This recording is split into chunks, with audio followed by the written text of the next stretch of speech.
En el sábado pasado, nuestro ministro Marcelo Saavedra usó una escritura en la introducción de su sermón, que fue 1 de Pedro 1 y 2. Y me llamó mucho la atención este verso 2 de 1 de Pedro. Y quisiera profundizar un poco esta tarde en este verso 2. Entonces pasemos a 1 de Pedro, capítulo 1, verso 2. Elegidos según la presciencia de Dios Padre, en santificación del Espíritu, para obedecer y ser rociados con la sangre de Jesucristo, gracia y paz os sean multiplicadas. Elegidos. En esta escritura se describe a los cristianos como personas que fueron elegidas. Fuimos elegidos. Y dice la escritura, según la presciencia de Dios Padre en santificación del Espíritu, para obedecer y ser rociados con la sangre de Jesucristo. Y en este versículo, que me llamó mucho la atención, encontramos dos palabras muy interesantes y que presentan una de las doctrinas fundamentales de la fe cristiana en general. Y es elegidos, pero elegidos según la presciencia de Dios Padre. Entonces, tenemos en primer lugar que fuimos elegidos, que somos elegidos. Y esta palabra, elegidos, se traduce del griego eklektos, y que nos sugiere, que nos habla de un proceso de selección, de elección.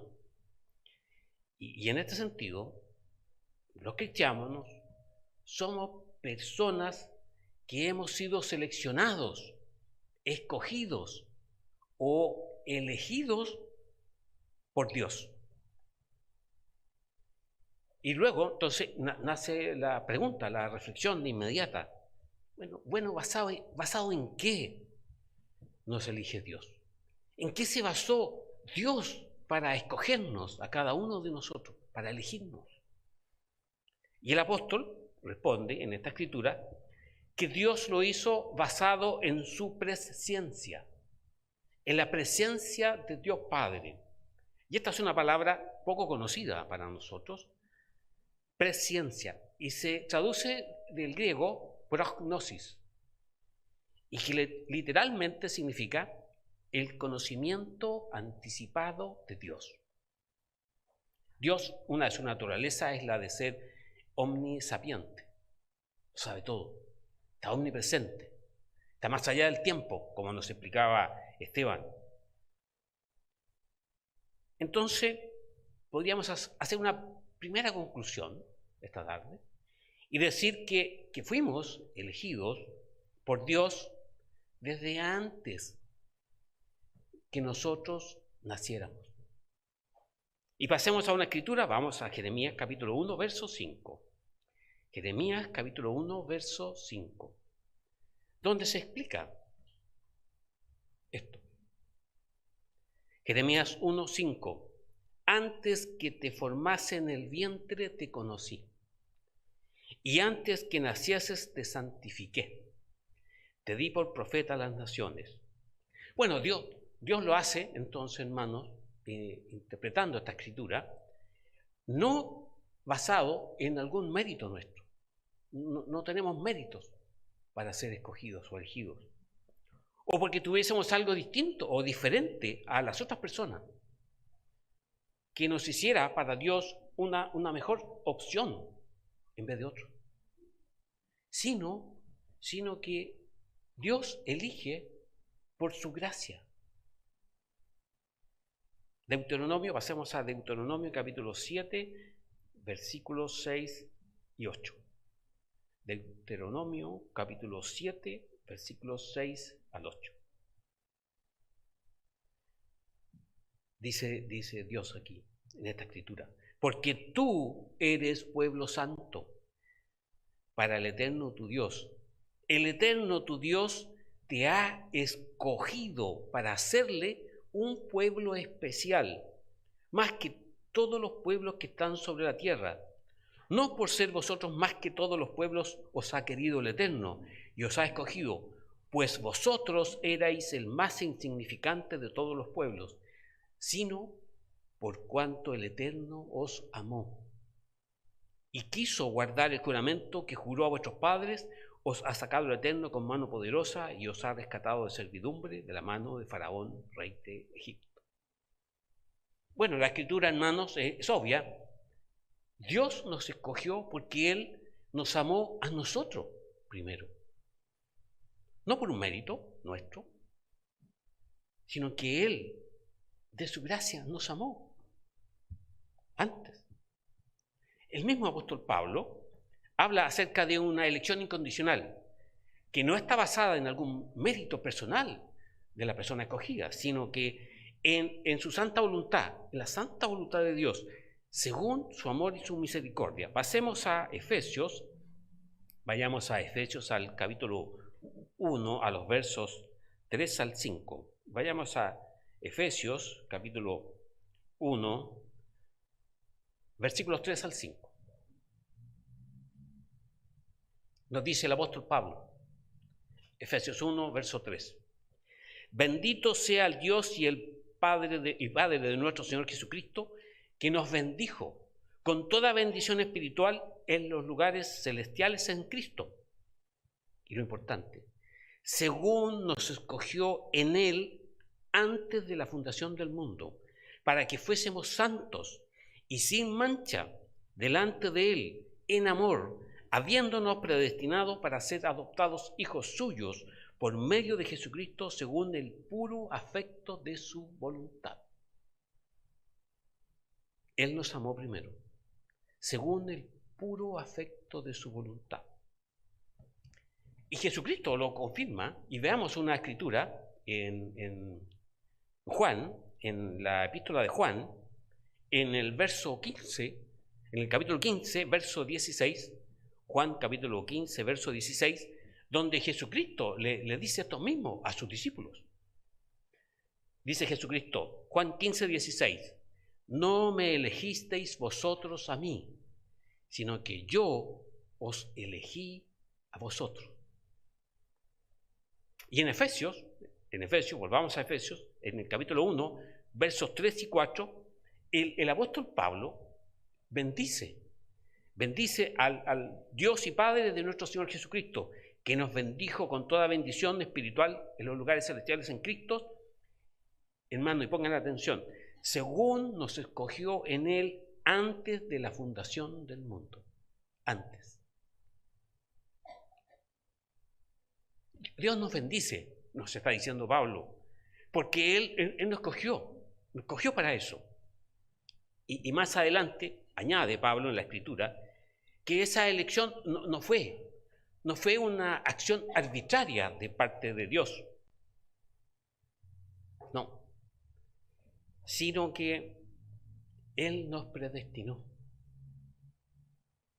Y si continuamos leyendo los versos 5 y 6 de Efesios 1, leemos esto. Efesios capítulo 1, versos 5 y 6.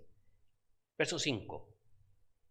En amor, habiéndonos predestinado para ser adoptados hijos suyos por medio de Jesucristo, según el puro afecto de su voluntad, para alabanza de la gloria de su gracia, con la cual nos hizo aceptos en el amado, en Jesucristo. Son palabras un poco complejas, es predestinado, comprenderlo, entenderlo. Y don Mario Seigle, en una lección de la Biblia bajo el lente de la ciencia, en la lección 321, se refiere a este tema. Y él nos señala acerca de la palabra predestinado. Nos dice don Mario Seigle, la palabra predestinado, proorisas en el griego, simplemente significa señalar algo de antemano. Lo que está establecido de antemano es ese propósito, el ser adoptados para convertirnos en hijos de Dios. Explica el comentario Tyndale, Ser predestinados es simplemente otro término para expresar que el plan de Dios surgió desde la eternidad. Ese plan consiste en la adopción de hijos por Jesucristo por su puro placer y amor. La humanidad fue creada para vivir como una familia con Dios, como unos hijos con su hermano mayor y su padre. Eso nos dice don Mario Seidler en esta lección. Entonces, podemos ver que no fue que Dios vio algo especial en aquellas personas que Él escogió. Es una razón propia de Dios, es una razón que Él tiene en sí mismo, como Dios creador. Y lo que nos lleva a preguntar también, ¿por qué escoge a unos y no a otros? Eso es algo, hermanos, que no nos ha sido revelado. ¿Por qué Dios prefirió a nosotros y no a otras personas que tal vez en nuestro concepto tendrían un mérito para ser llamados por Dios? No lo sabemos. Pero pasemos a una escritura. Vayamos a Romanos, capítulo 11, verso 5, para entender un poco esta escritura. Romanos, capítulo 11, verso 5. Aún en este tiempo ha quedado un remanente escogido por gracia. O sea, escogidos por gracia. Y hay otra palabra interesante en esta escritura que leímos recién. Está la palabra aún en este tiempo. ¿Y qué nos indica? Nos indica que el remanente de Dios está presente siempre. Siempre ha existido un remanente de Dios por causa de sí mismo, por amor de su nombre. Dios se ha reservado un testimonio sobre la tierra en cada época. En cada época de la historia del hombre ha existido un remanente de parte de Dios. Así fue en los días del Antiguo Testamento y también en los días de Pablo, cuando escribió este versículo que leímos, este verso 5. Y hoy día han pasado más de 20 siglos, una multitud de eventos históricos. Según vemos en la historia de la Iglesia, en la historia de la humanidad. Y esta palabra sigue aún en pie, aún en este tiempo, hoy. Dios ha escogido un remanente por gracia.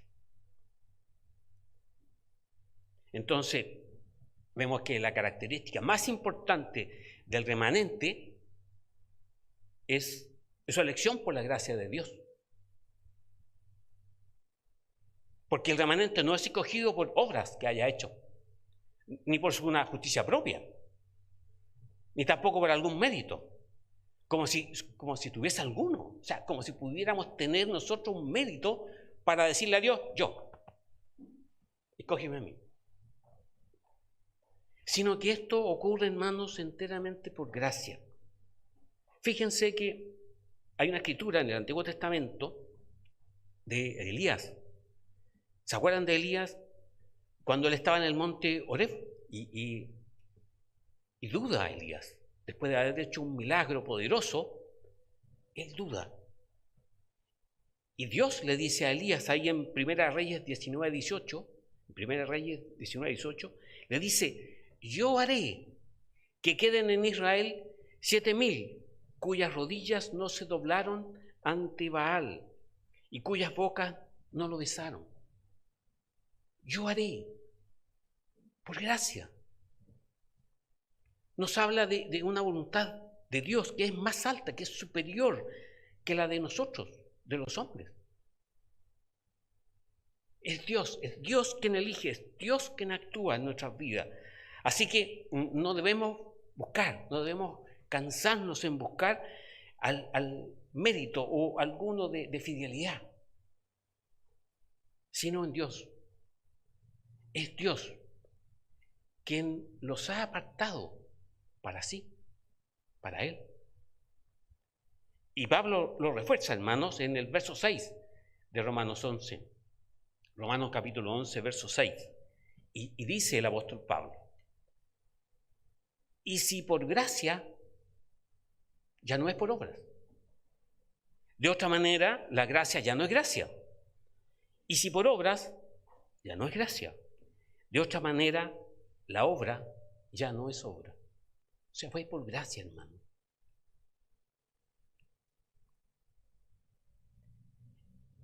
Y noten, hermano, que lo que sí nos fue revelado en esta escritura que estamos leyendo del verso 2 de Primera de Pedro, es que debemos entender y apreciar este hecho de haber sido elegidos por Dios de antemano en este plan que tiene Dios para la humanidad. A nosotros nos llamó y nos escogió. Y por eso que la Escritura dice que fuimos elegidos según la presciencia del Dios Padre. Y hermano, la idea no es que Dios sabía de antemano quiénes iban a creer o quiénes no iban a creer, sino más bien que Él actuó, Dios obró de acuerdo a su plan divino, de acuerdo al plan que Él había trazado de antemano por toda la eternidad. Y esta enseñanza de Pedro es la misma que nos dice Pablo en otra escritura, en Romanos 8. Pasemos a Romanos 8, verso 29. Romanos capítulo 8, versículo 29. Porque a los que antes conoció, también los predestinó para que fuesen hechos conforme a la imagen de su Hijo.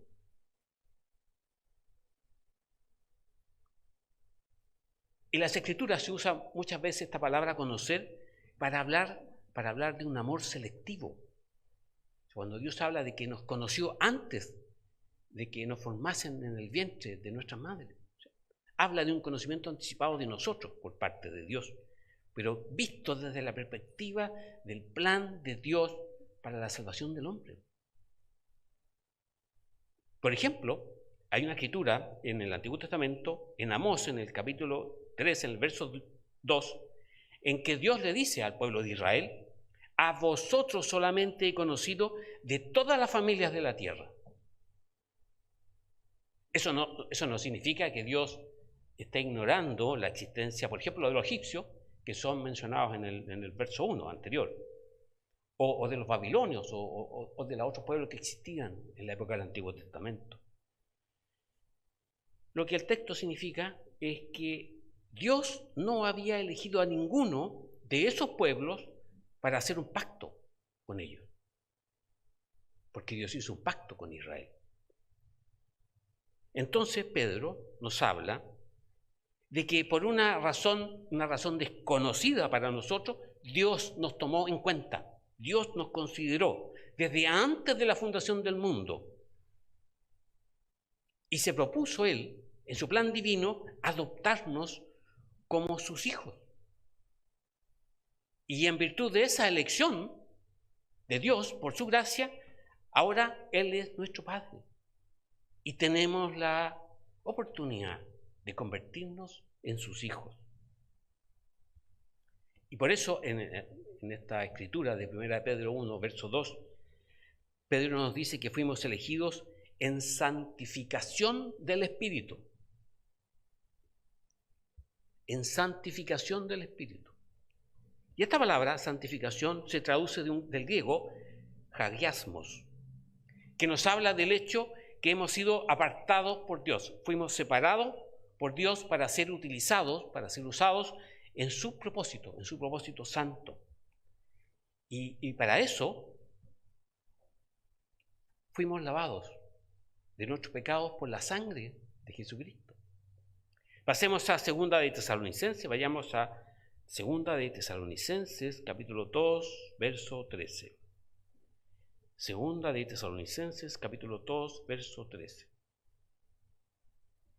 Nosotros debemos dar siempre gracias a Dios respecto a vosotros, dice el apóstol Pablo, habla.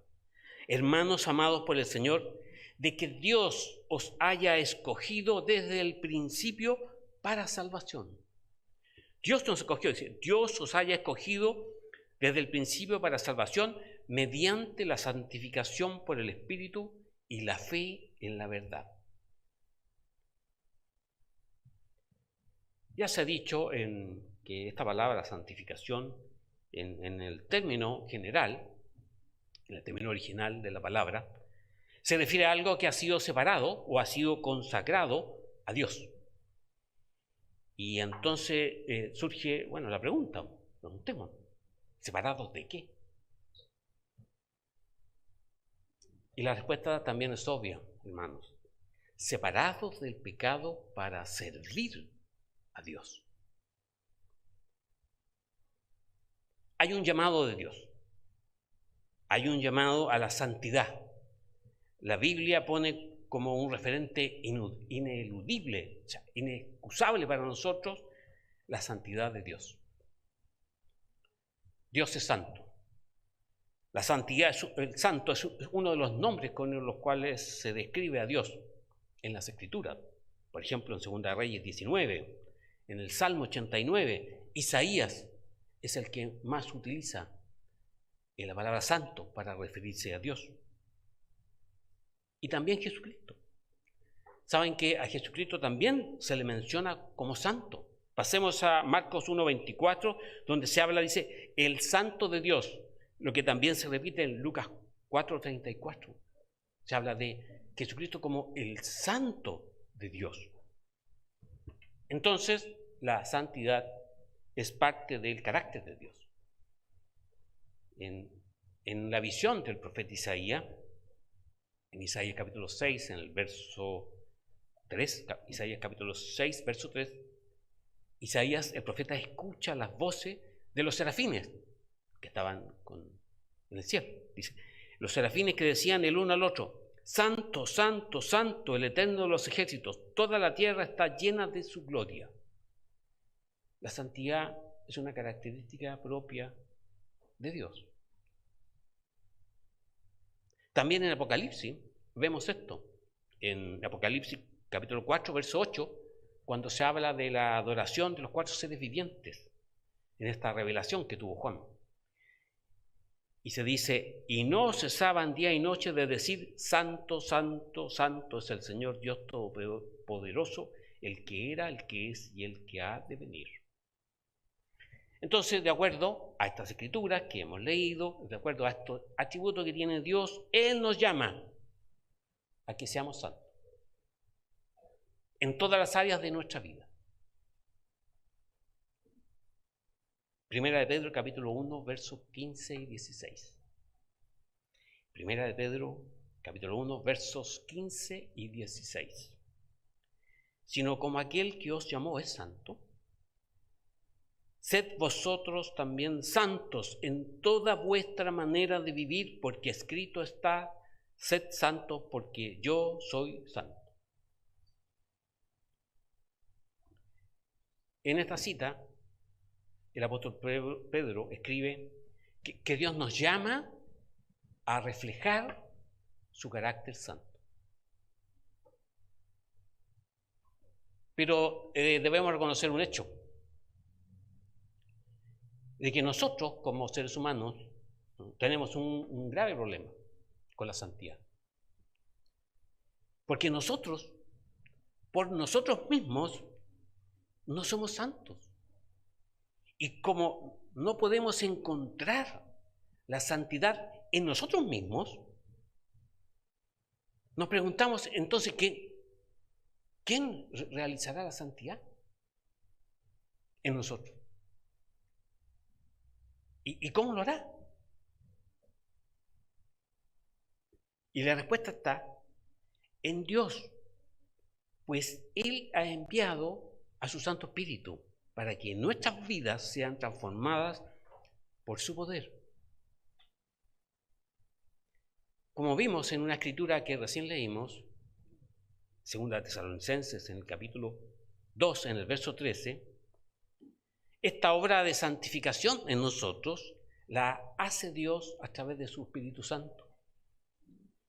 Leamos nuevamente en 2 Tesalonicenses, capítulo 2, verso 13. Nosotros debemos dar siempre gracias a Dios respecto a vosotros, hermanos, amados por el Señor, de que Dios os haya escogido desde el principio para salvación mediante la santificación por el Espíritu y la fe en la verdad. Mediante la santificación por el Espíritu. Entonces vemos que el Espíritu Santo inicia su obra en nosotros, sellando las vidas de aquellos que, oyendo la palabra de Dios, han creído en el Evangelio. Efesios capítulo 1, verso 13. Efesios capítulo 1, verso 13.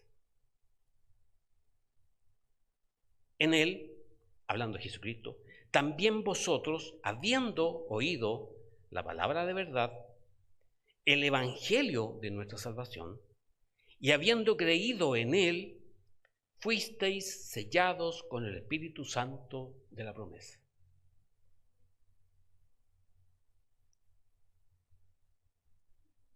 Ahora, si pensamos un poco, esto no implica una ausencia de nuestra naturaleza humana, nuestra naturaleza pecaminosa en nuestras vidas sigue ahí, está aquí, está con nosotros hoy día. ¿Y cómo podemos vencer esa naturaleza? ¿Cómo podemos, hermano, cómo podemos superar la ira, la envidia, la codicia, los deseos pecaminosos y todas las demás obras que aparecen detalladas en Gálatas, las obras de la carne, que aparecen en Gálatas, el capítulo 5, en el verso 19 en adelante? ¿Cómo podemos hacerlo? Podemos decir, oh, somos santos, pero ¿y esa lista de Gálatas 5? ¿Cómo la haremos? Entonces, la Escritura nos da una respuesta. Gálatas, capítulo 2, verso 16. La respuesta entonces está en Gálatas 2:16. Debemos andar en el Espíritu y no debemos satisfacer los deseos de nuestra naturaleza pecaminosa. Andar en el Espíritu. Suena como bonito, ando en el Espíritu. Andar en el Espíritu Santo es dejar que Dios actúe en nuestras vidas, que Dios siga obrando. Él nos llamó, Él nos escogió, nos santificó, nos separó, nos apartó para un propósito santo. Entonces nosotros debemos dejar que Dios siga actuando en nuestras vidas. No debemos tener una conducta de resistencia hacia Dios. Debemos dejar que nuestra vida produzca fruto. El fruto de su Espíritu Santo, y que lo menciona el apóstol Pablo en Gálatas 5, 22 en adelante. Tampoco debemos pensar, hermanos, que porque estamos santificados, porque la santificación es obra del Espíritu Santo, no debemos pensar nosotros que Él está actuando en mi vida y yo no debo hacer nada, porque es el Espíritu Santo que está obrando en mí. Yo, tranquilo, es de una actitud pasiva. Pero quien piensa así está muy equivocado, hermano. Porque la santificación es un proceso de toda nuestra vida, es un proceso progresivo que va a ir avanzando en la medida que nosotros abramos nuestro corazón para que Dios actúe en nuestras vidas. Es el resultado final de un trabajo primario que inicia el Espíritu Santo de parte de Dios. Y es un trabajo complementario de nosotros, es un trabajo complementario del creyente, que debe colaborar activamente con el Espíritu Santo de Dios. Y se va a traducir en una vida activa, responsable ante Dios, no una vida pasiva. Entonces viene el tercer término que usa Pedro en esta escritura que estamos reflexionando en 1 Pedro capítulo 1, verso 2, porque Pedro nos dice que fuimos elegidos para obedecer. Para obedecer. Entonces fuimos elegidos con un propósito santo para obedecer. Es decir, para someternos, para acatar a Dios. Como lo dice Pablo en Romanos 1:5. Romanos capítulo 1, verso 5. Por quien recibimos la gracia y el apostolado para la obediencia a la fe en todas las naciones por amor de su nombre. Obedecer. Obedecer. No soy obediente. Busquemos el verbo obedecer. En el diccionario de la Real Academia Española de la Lengua dice que obedecer es cumplir la voluntad de quien manda. Yo mando, tú obedeces. Y en los evangelios, hermano, hay una característica especial de Dios y que leemos que los hombres también se admiraron de Jesucristo porque la Escritura dice que los vientos y el mar le obedecían a Jesucristo. Mire, veamos Mateo capítulo 8, verso 27. Mateo capítulo 8, verso 27. Y los hombres se maravillaron diciendo, ¿qué hombre es este que aún los vientos y el mar le obedecen? O sea, a Jesucristo le obedecían las cosas naturales. El viento, el mar. Y también dicen las Escrituras que aparte de estas cosas físicas propias de la naturaleza, los espíritus inmundos también le obedecían a Jesucristo. Marcos capítulo 1, verso 27. Marcos capítulo 1, verso 27. Y todos se asombraron de tal manera que discutían entre sí, diciendo, ¿qué es esto? ¿Qué nueva doctrina es esta? Que con autoridad manda aún a los espíritus inmundos y le obedecen. Le obedecen. Un control total, absoluto. Y nos habla de esta característica especial de Dios y su Hijo Jesucristo, de el señorío, el Señor en la creación, del Creador. Y también sobre las huestes de Satanás. Se reconoce a Jesucristo como el Señor. ¿Qué significa entonces, Señor? Bueno, hay que ser obediente. Si reconocemos a Jesucristo como nuestro Señor, ¿no le vamos a obedecer? Lucas 6:46. Lucas 6:46. Jesucristo dijo, ¿por qué me llamáis Señor, Señor y no hacéis lo que yo digo? Señorío implica obediencia. Y llamar a Jesucristo, llamar a Dios Señor, no, hermanos, no es un acto como de magia. No actúa como un encantamiento, como la palabra protectora, Señor, Señor. No, como nos recuerda el mismo Jesucristo en Mateo 7:21, dice Mateo 7:21, no todo el que me dice Señor, Señor entrará en el reino de los cielos, sino el que hace la voluntad de mi Padre que está en los cielos. Obediencia. El que hace la voluntad de mi Padre. Obediencia, hermanos. Fuimos llamados para obedecer. Y también leemos en la Escritura que Dios solo le da el Espíritu Santo a aquellos que le obedecen, no a otras personas. Hechos capítulo 5, verso 32. Hechos capítulo 5, verso 32. Y nosotros somos testigos suyos de estas cosas y también el Espíritu Santo, el cual ha dado Dios a los que le obedecen. Y debemos considerar también que la salvación es para los que obedecen a Dios, no a otras personas, a los que obedecen, a los obedientes. Hebreos capítulo 5, verso 9. Hebreos capítulo 5, verso 9. Y habiendo sido perfeccionado, hablando de Jesucristo, vino a ser autor de eterna salvación para todos los que le obedecen. No a otros. Dice, para todos los que le obedecen.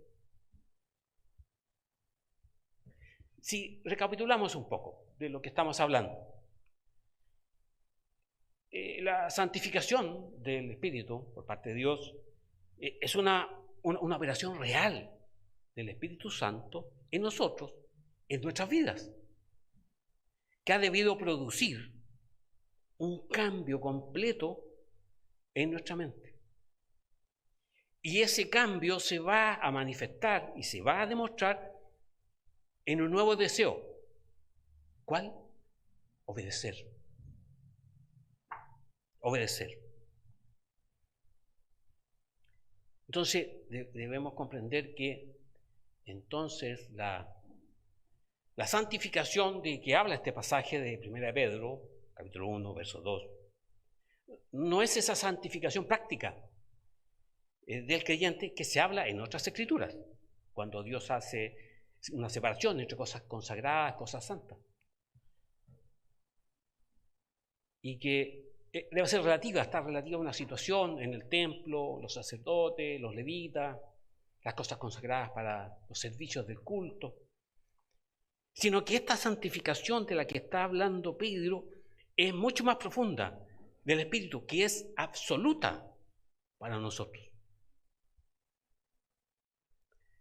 Y hay una escritura muy importante, hermano, del apóstol Pablo, cuando Dios llama al apóstol Pablo, que él era el perseguidor de la fe, él fue el autor de la dispersión de la iglesia, y Dios lo llamó.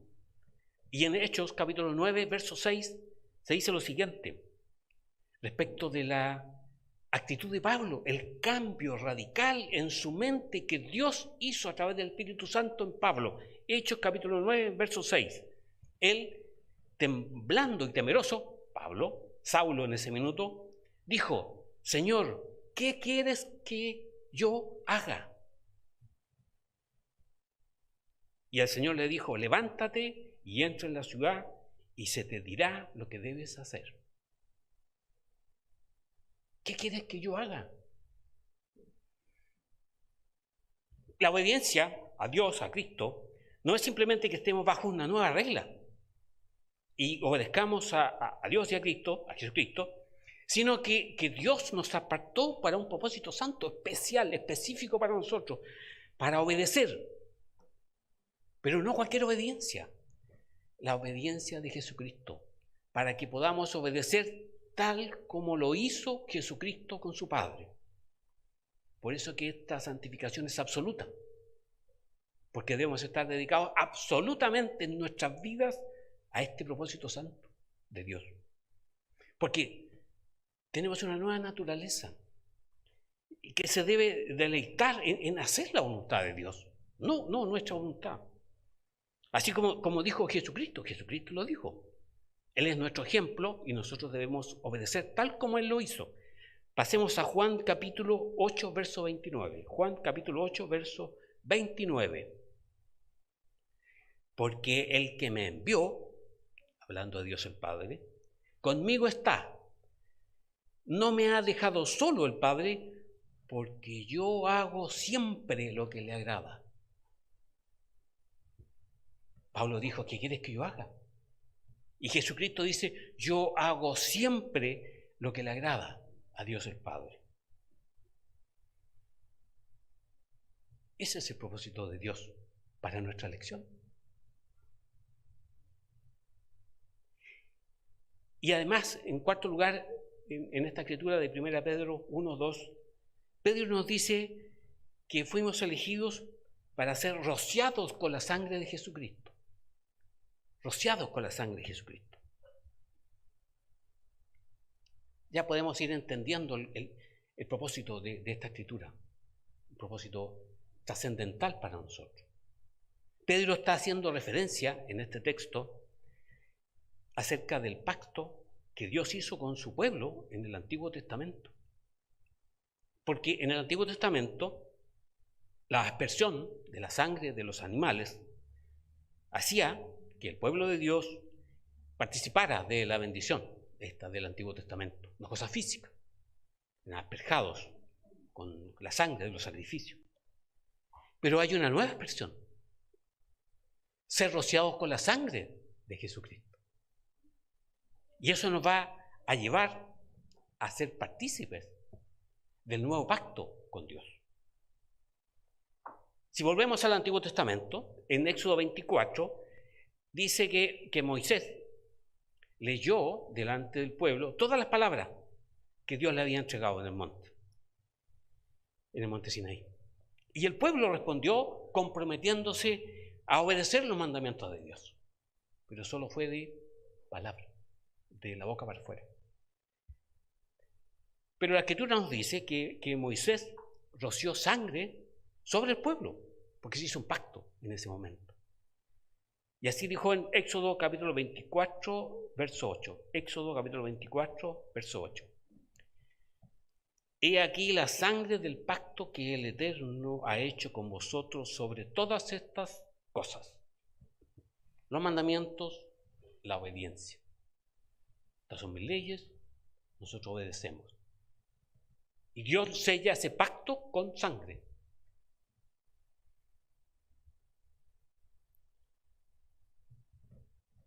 Israel hizo un pacto que ellos habrían de obedecer a Dios.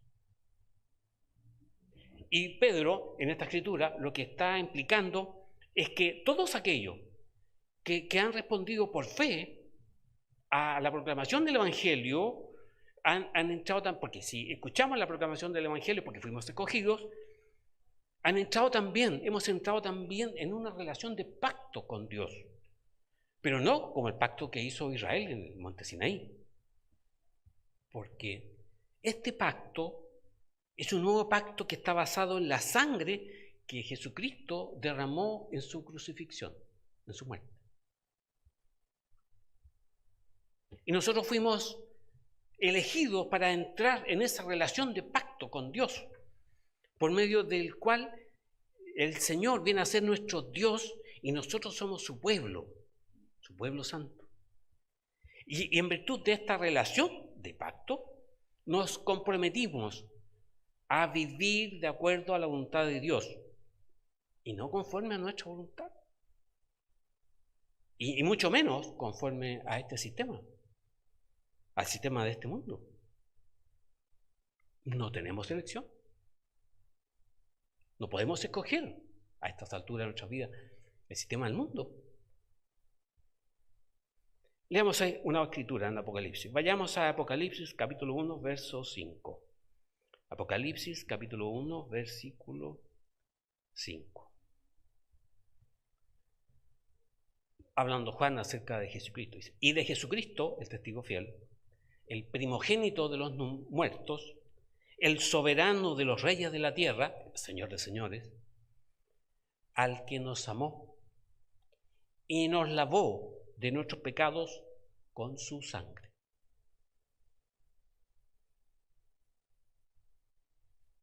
Dios tenía y tiene un propósito especial con la sangre.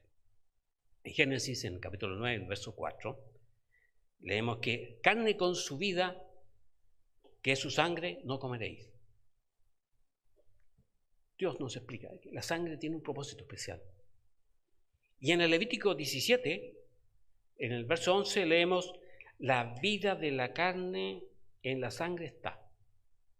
Y yo os la he dado para hacer expiación sobre el altar por vuestras almas, y la misma sangre hará expiación de la persona.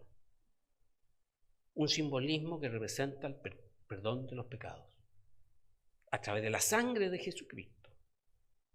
Porque con la sangre de estos sacrificios de animales, podían ser perdonados los pecados del ser humano en ese momento.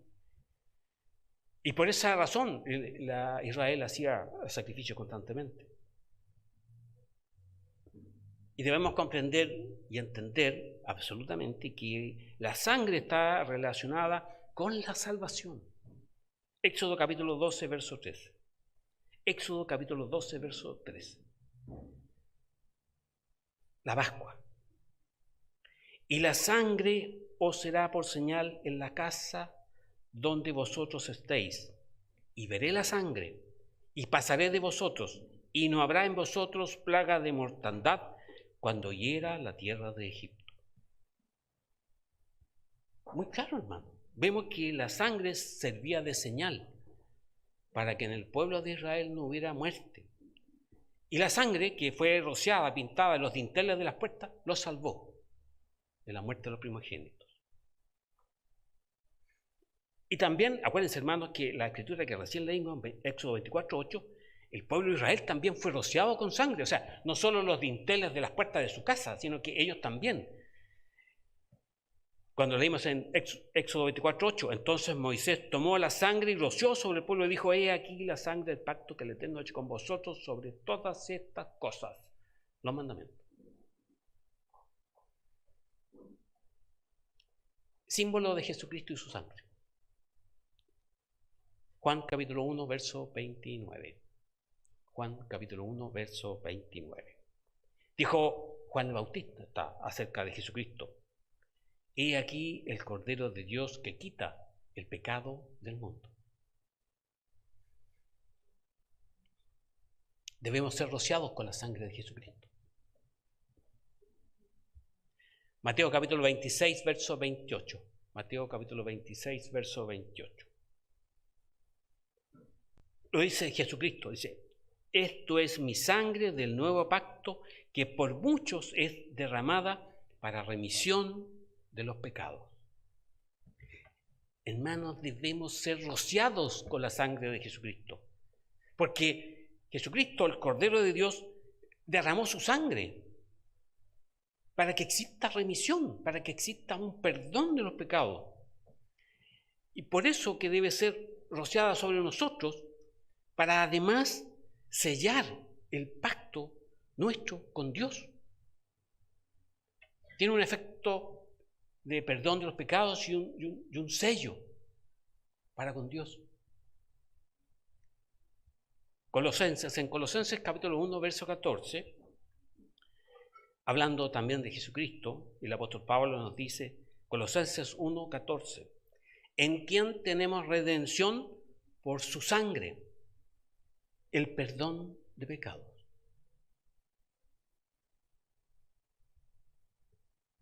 Y en otra escritura también del apóstol Pablo, Romanos 5, versos 8 y 9. Romanos capítulo 5, versos 8 y 9. Mas Dios muestra su amor para con nosotros, en que siendo aún pecadores, Cristo murió por nosotros.